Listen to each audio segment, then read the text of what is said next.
Anda masih bersama Liputan 6 Daerah Jawa Timur.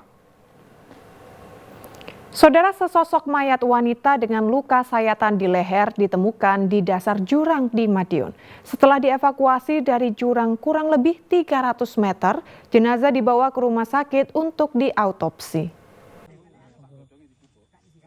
Berdasarkan identifikasi oleh tim Inafis Satreskrim Polres Madiun, jenazah wanita tersebut diketahui bernama Manir, berusia 50 tahun, warga desa Tileng, Kecamatan Dagangan, Kabupaten Madiun.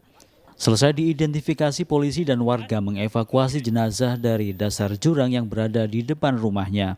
Berdasarkan pemeriksaan, terdapat luka sayatan benda tajam di leher korban, sehingga jenazahnya dibawa ke RSUD Dr. Sudono Madiun untuk diautopsi. Terus adik saya datang di sana itu, saya mendengar kalau dia teriak-teriak. Saya ini lewat sini, ini kaki saya masih jatuh di situ. Di sana pun posisi mayat di tengah kalen. Terus Darmonnya nangis. Terus saya ngikuti dari belakang. Ya udah, kalau memang pastinya begitu ya sudah, diterima apa adanya. Aku tak pulang, tak lapor ke Pak Lurah, ke kantor desa. Jurang tepat berada di depan rumah korban, demikian. Dan untuk korban adalah seorang perempuan, usianya kurang lebih 50 tahun.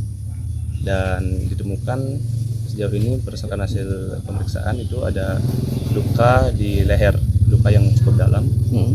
Dan dapat dipastikan bahwa itu yang menyebabkan kematian bagi korban. Sejauh ini masih dilaksanakan pendalaman. Guna mengungkap penyebab kematian korban, polisi memeriksa sejumlah saksi termasuk suami dan kerabat lainnya. Petugas menyita sejumlah barang bukti, diantaranya kain jarit dan pisau dapur yang ditemukan di sekitar lokasi kejadian. Dirgo Suyono melaporkan dari Madiun.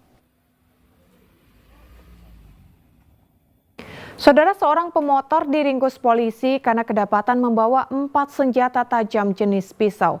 Pelaku akhirnya mengaku jika senjata tajam tersebut hendak dipakai untuk tawuran.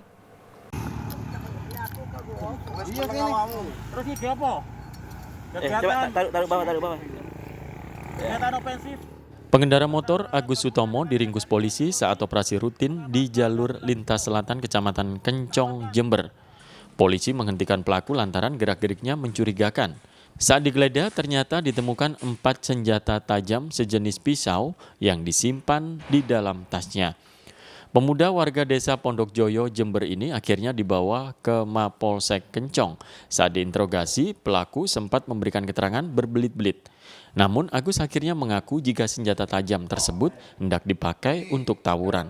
Setelah polisi menemukan barang bukti percakapan di ponselnya.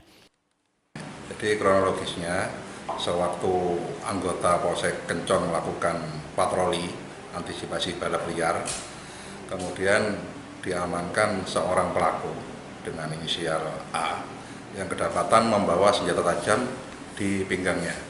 Kemudian dilakukan penggeledahan dan ditemukan lagi 3 senjata tajam berupa pisau di dalam tas lempang yang dibawa oleh tersangka A ini.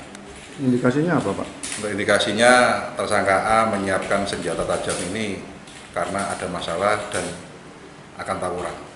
Berapa jumlah yang dibawa sajam? Untuk total keseluruhan sajam yang kami sita dari tersangka A ini berjumlah 4 bilah senjata jenis pisau. Atas perbuatannya, tersangka dijerat Undang-Undang Darurat Nomor 12 Tahun 1951, ancaman hukuman hingga 10 tahun penjara. Tommy Iskandar melaporkan dari Jember.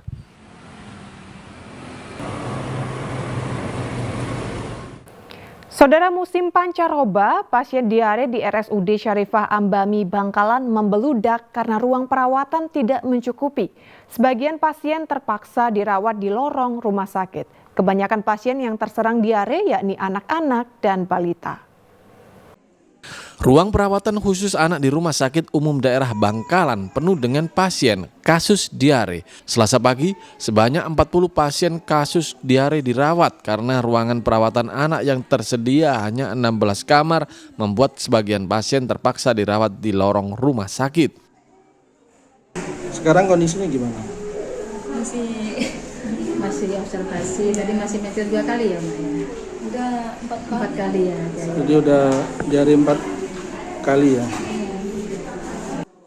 Menurut dokter spesialis anak RSUD Bangkalan, meningkatnya pasien diare yang dinominasi anak-anak dan balita ini lantaran musim pancaroba dari panas ke hujan.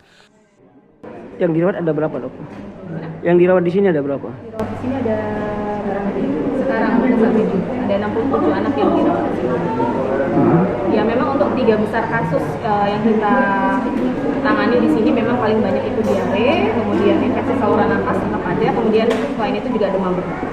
Saat musim penghujan seperti saat ini, dokter spesialis anak mengimbau kepada para orang tua untuk menjaga kesehatan anak dengan memperhatikan pola makan dan membersihkan lingkungan agar lebih sehat. Salina Wali melaporkan dari Bangkalan. 2 tanggul sungai di Lamongan jebol, belasan hektar tambak terendam luapan air sungai. Informasi selengkapnya akan kami sajikan usai jeda berikut ini.